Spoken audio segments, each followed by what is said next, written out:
তার মোটে, মুক্ত বেরিয়ে পিঠের পরে লোটে। কালো তা সে যতই কালো হোক, দেখেছি তার কালো হরিণ চোখ। পাড়ানো যতকে বাবু, কার ভাগে কি কম পড়ে যায়, ভাবতে থাকেন বাবু। অমৃত ছোটে অলপে ঝরে জলের ধারা, বলেন বাবু হাবিব লবের সব মাটি সাহারা। তুমি কাঁপতে থাকে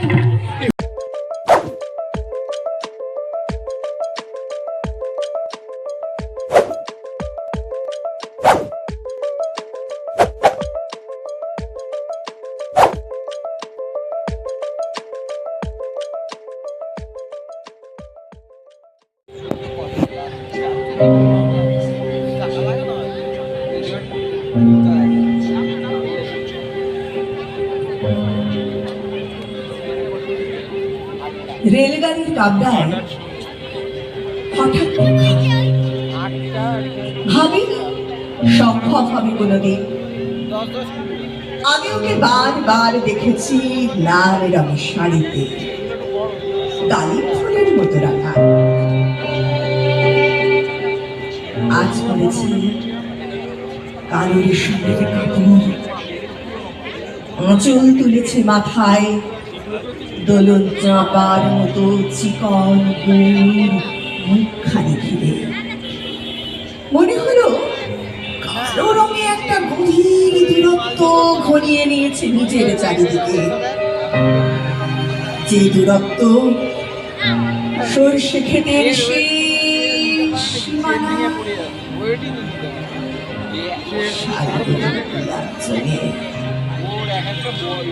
থমকে গেল আমার সমস্ত মনটা।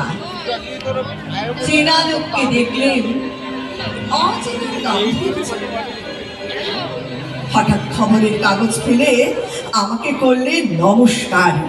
সমাজবিধির পথ গেল খুলে। আলাপ করলেন শুরু, কেমন আছো, কেমন চলছে সংসার ইত্যাদি। ও রইল জানালার বাইরের দিকেছি, যেন কাছে দিনের ছোঁয়াচ পার হওয়া চাকুরিতে দিলে অত্যন্ত ছোট দুটো একটা জবাব। বুঝিয়ে দিলে হাতের অস্থিরতায় কেন কথা, এর চেয়ে অনেক ভালো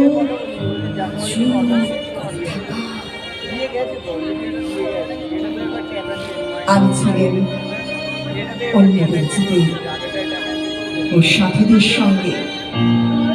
একসময় আঙুল মেরে জানালে কাছে আসতে মনে হলো কম সাহস নয়। বসলো ওরা এক বেঞ্চিতে, গাড়ির আওয়াজের আড়ালে বললে মৃদু স্বরে, কিছু মনে করো না, সময় কোথা, সময় নষ্ট করবার।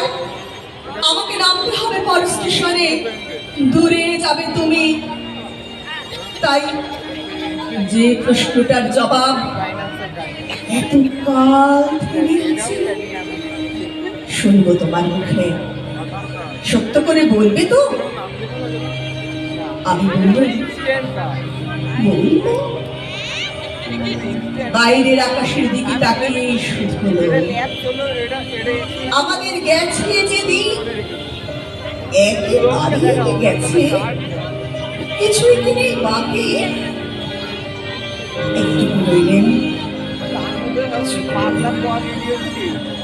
তারপর বললেন রাতের সব তারাই আছে দিনের আলোর গভীরে।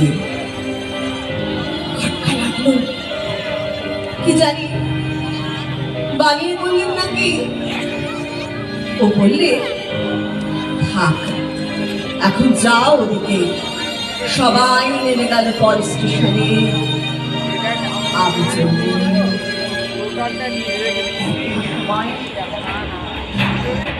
তবু থামেনি নজরুল ইসলাম।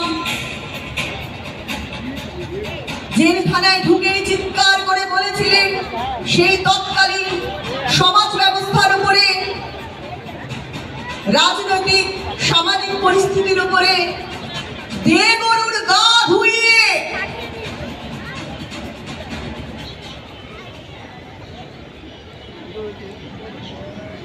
দে গরুর গা ধুইয়ে উল্টে গেল বিধির বিধি আচার বিচার ধর্ম জাতি মেয়েরা সব লড়ুই করে মধ্য করেন চড়ুই ভাতি বলেন পিতা টিকেট করে খুবই তাহার টিকেট করে কিন্তু কাটেন চরকা কাটান পর্দা সময় গায়ে ধুইয়ে দে গরুর গা ধুইয়ে চর্মকারার ব্যথর চড়াও ধর্মঘটের কর্মগুরু পুলিশ শুধু করছে পরম কার কতটা চর্মগুরু চাটুজ্জেরা রাখছে দাঁড়ি মিয়া রাজা নামতে পারি মোটকা গন্ধি ভোজপুরে কয় বাঙালিকে পচ্ছুইয়ে দে গরুর গা ধুইয়ে দে গরুর গা ধুইয়ে বাজায় বেঁধে বইতে বামন রান্না করে কার না বাড়ি গা ছুলে তার লোক ঠেলে না ঘর ছুলে তার তেলে আড়ি মেয়েরা জানেন নিতে দোর পুরুষ বলে বাপরে দে দোর ছেলেরা খাইলাম সে বুড়ো বুড়োর পরে ঘাম ছুইয়ে দে গরুর গা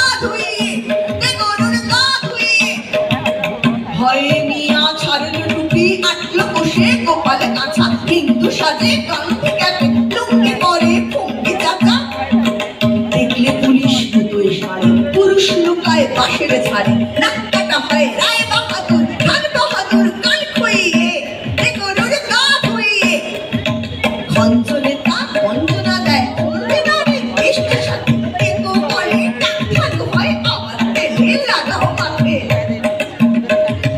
কি গাড়ি গায় বলছে তালা কানা হয় দিন রাখছে বালা পুজো বলে সোজা হয়ে শুতে যে সাথে শুয়ে দে গরুর গা ধুইয়ে সস্তা দরে দস্তা মোড়া আসতে সরা বস্তা পচা কেউ বলে না এই মেলেনি আসলে যুদ্ধ এটির পোচা গুলি রাখায় বেগুন পোড়া বেগুন চলে গাড়ি ঘোড়া ল্যাংড়া হাসে ভেঙ্গা দেখে ব্যাঙের পিঠে ঠ্যাং ধুইয়ে দে গরুর গা ধুইয়ে দে গরুর গা ধুইয়ে দে গরুর গা ধুইয়ে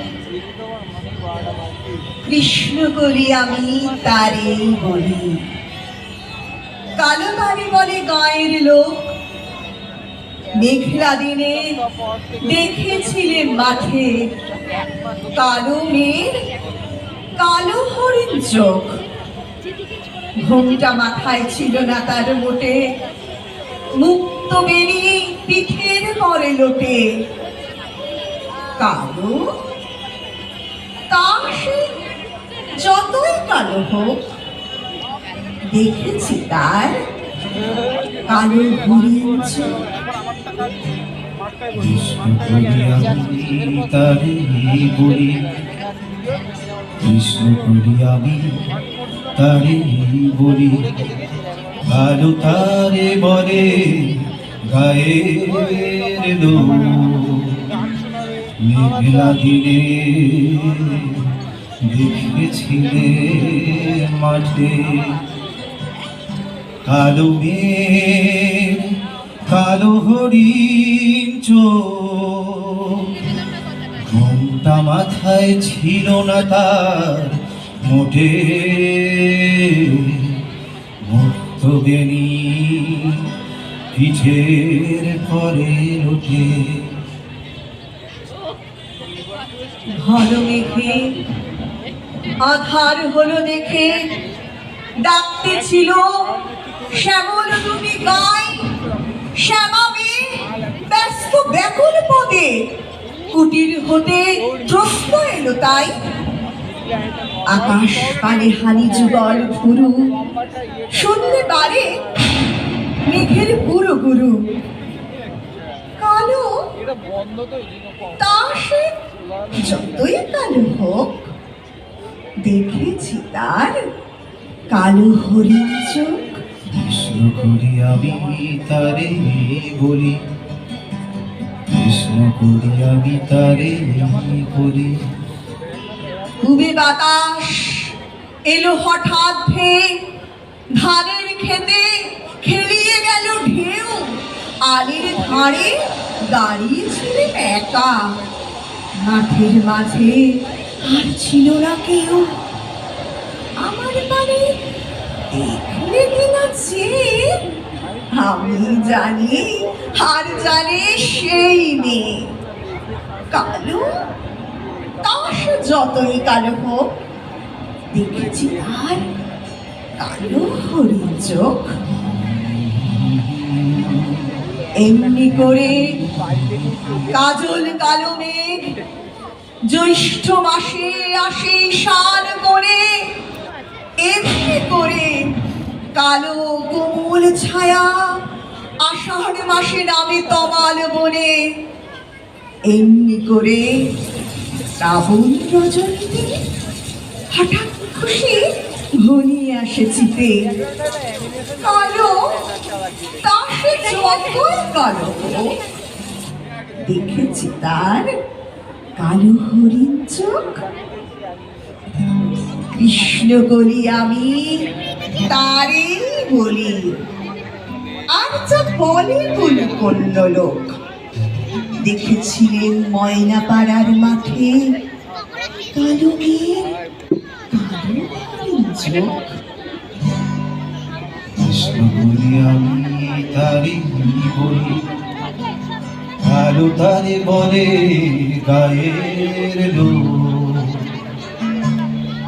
কালো মেয়ের কালো হরিণ চোখ, তা মাথায় ছিল না তার মোটে। তবেনি পিঠের পরে লোটে, কৃষ্ণ করি আমি তারে বলি।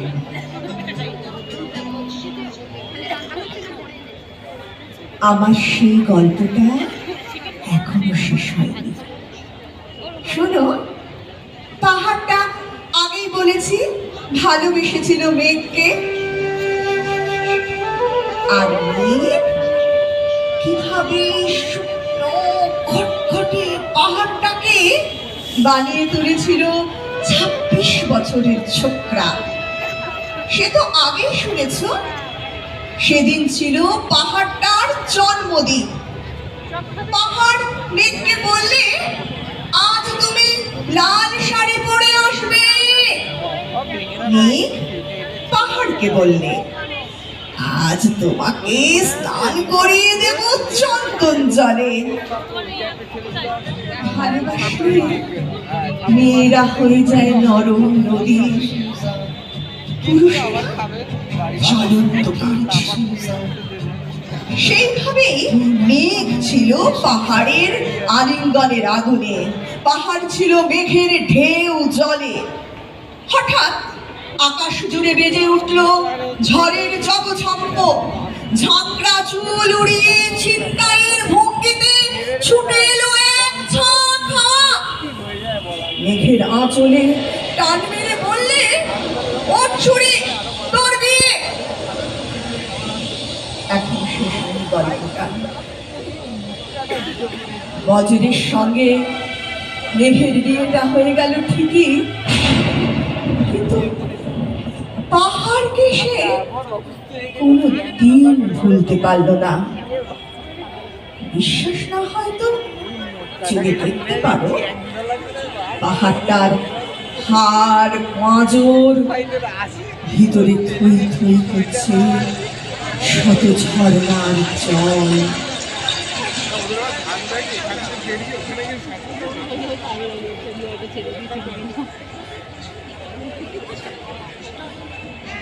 সামনে যারা বসে আছে তাদের ছিলাম হবে নতুন সমাজ চোখের সামনে। বিপ্লবে বিপ্লবে যাবে খোলনলিচা, যাবে খোলনলিচা, পাল্টে বিচার করবে নিচু জনে।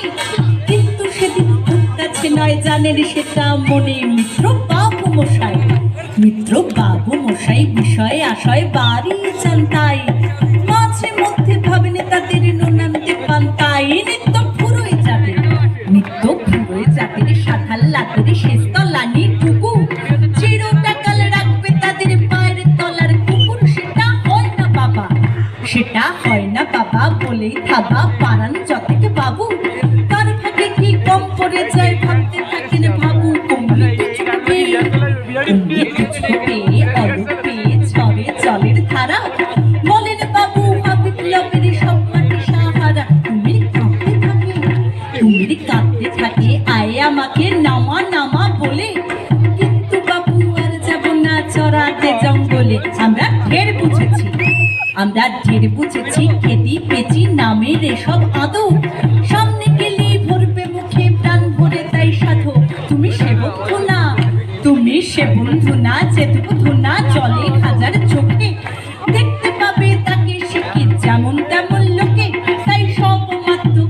তাই সব মাত্র পাত্র মিত্র এই বিলাপি খুশি।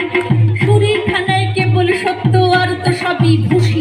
চিঠি হায় বেচারা, চিঠি হায় বেচারা শুনুন যারা মস্ত পরিত্রাণা। এ কলকাতার মধ্যে আছে আরেকটা কলকাতা। হেঁটে দেখতে শিখুন, হেঁটে দেখতে শিখুন ঝরছে কিক্ষণ দিনে রাতের মাথায়।